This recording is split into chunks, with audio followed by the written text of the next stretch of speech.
Welcome to my channel. If you are new to my channel, please do like, share and subscribe my channel.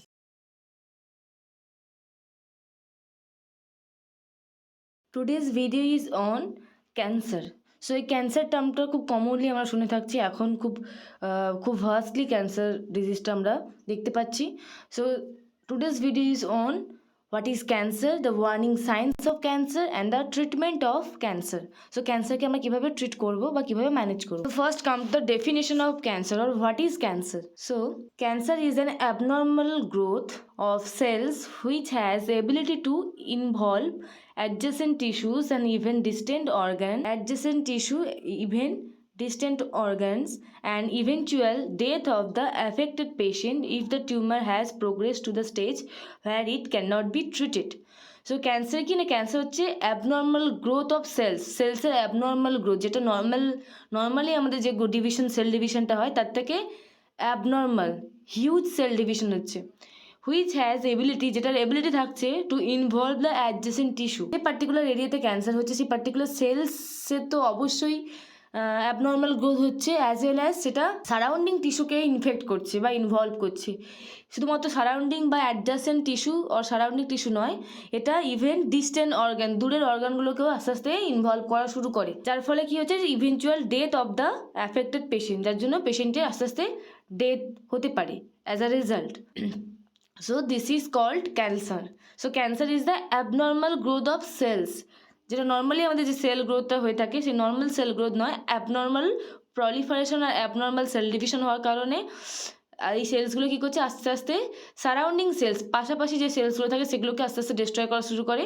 এবং শুধুমাত্র surrounding sales নয়, এটা distant অর্গানগুলোকেও in fact করা শুরু করে বা ইনভলভ করা শুরু করে, যার ফলে একটা পেশেন্টের ডেথও হতে পারে, যে কন্ডিশনে পেশেন্টের কোনো ট্রিটমেন্ট থাকে না বা ট্রিটমেন্টে ম্যানেজমেন্ট করা পসিবল নয়, সেটাকে বলবো আমরা cancer. Normal cell division, this is the normal cells. The hyperplasia means excessive cell growth, the number of cells is increased, and this is the dysplasia, abnormal cell growth, and that leads to আস্তে আস্তে normal থেকে ক্যান্সারে কীভাবে convert হচ্ছে। প্রথম hyperplasia হচ্ছে, excessive cell growth হচ্ছে, then dysplasia means abnormal cell growth, next this converted to cancer. So next come to the causes or some risk factors of cancer. Basically maximum cases is unknown or due to mutationের জন্য maximum cases হয়ে থাকে, genetic mutationের জন্য। Other than that some risk factors of cancer are there, যেমন dietary factor means excessive consumption of junk food, or যেটা fast food, excessive consumption of oily food, unhealthy food actually.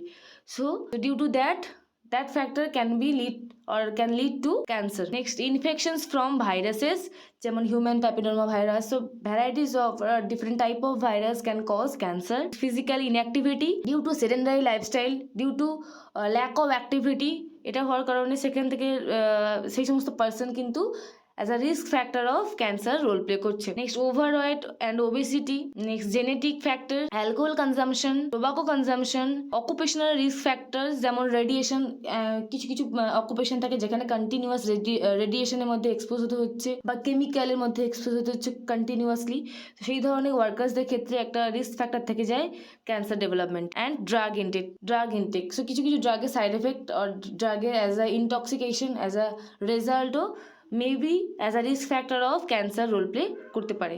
So those are the risk factor and causes of cancer. Basically dietary factor, overweight, physical inactivity, alcohol consumption, tobacco consumption, drug intake or occupational risk factor যেমন radiation, chemical exposure.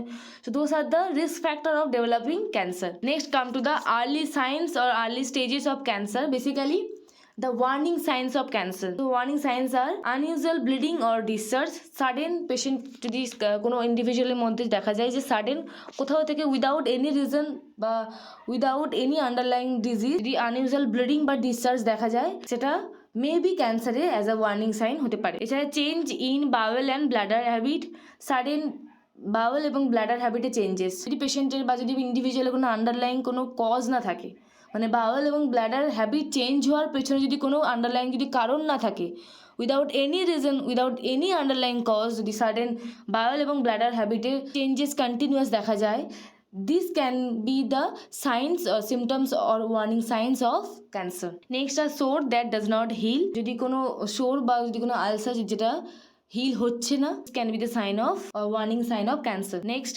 nagging cough and hoarseness of voice, sudden voice changes without any reason, without any underlying cause, sudden voice changes or hoarseness of voice can be the sign of cancer. Next, decrease in weight, sudden weight loss, obvious change in mole or wart, indigestion or difficulty in swallowing, sudden dysphagia, sudden পেশেন্টের মধ্যে difficulty in swallowing or indigestion হচ্ছে without any reason, or food habit এত ঠিকঠাকই রয়েছে বা খাবার pattern, dietary pattern ঠিকঠাক রয়েছে, কন্টিনিউয়াসলি পেশেন্টের ডিনডাইজেশন বা ডিফিকাল্টি ইন সোয়ালোইং হচ্ছে, this can be the sign or warning sign of cancer. And thickening or lump, sudden আমরা লাম পাচ্ছি বা কোনো টিউমার পাচ্ছি, this can be the sign of cancer, can be the sign of cancer, not the sign of cancer, এটা হতে পারে ক্যান্সারের sign.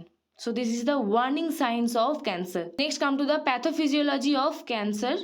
So cancer development stages বা কিভাবে ক্যান্সারটা ডেভেলপ করছে। So first of all, mutation inactivates tumor suppressor gene. So due to, যেটা প্রথম থেকেই বলছি, ক্যান্সার ডিজিজটা actually due to the mutation of gene, sudden mutation হওয়ার কারণে জিনের নেচার চেঞ্জ হয়ে যাচ্ছে বা cell growth, cell division excessive start হয়ে যাচ্ছে। So due to the mutation কি করছে, inactivates the tumor suppressor gene.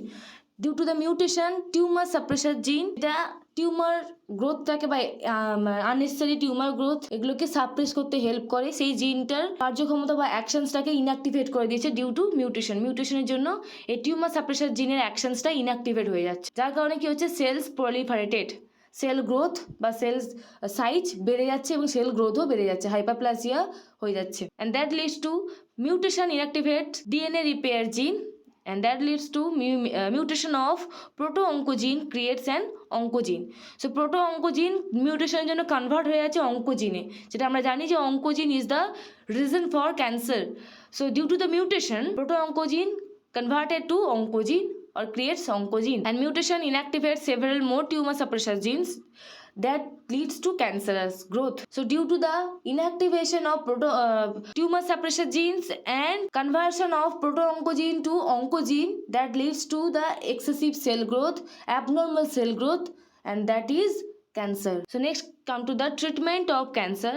So আমরা বেসিক্যালি জানি যে ক্যান্সার ট্রিটমেন্টে radiation therapy, chemotherapy, surgery, immunotherapy, those are the common therapy or management of all type of cancer. So এখানে রয়েছে precision medicine, যেটা নতুন বা ফিউচার ক্যান্সারের ম্যানেজমেন্টের ক্ষেত্রে ইউজ করা হতে পারে। সো এক্ষেত্রে পেশেন্টের যে সমস্ত কারণ বা যে সমস্ত রিস্ক ফ্যাক্টরের জন্য ক্যান্সার ডেভেলপ করছে, সেই রিস্ক ফ্যাক্টর বা ফ্যাক্টরসগুলোকে আইডেন্টিফিকেশন করে সেই ফ্যাক্টরসে ম্যানেজমেন্ট করাটাই হচ্ছে প্রিসিশন মেডিসিন। ফ্যাক্টরসগুলোকে ম্যানেজ করা বা রিস্ক ফ্যাক্টরসগুলোকে ম্যানেজ করা বা ফ্যাক্টরসগুলোকে রিডিউস করা বা ট্রিট করা। নেক্সট ইজ সার্জারি, যদি surgical procedure is possible, so tumor excision or surgery is done in case of treatment of cancer. Next is chemotherapy. So chemotherapeutic drug or cancer medicine can be used as a treatment of cancer, and immunotherapy. So this treatment activates own immune system to help recognize and kill the cancer cells. So immunotherapy is given as a management of cancer, as a treatment of cancer. So immunotherapy কী করছে না, আমাদের immune সিস্টেমটাকে boost করতে বা activate করতে help করে, যাতে ক্যান্সার সেলসগুলোকে ডিস্ট্রয় করা পসিবল হয় by our immune system, by our own immune system.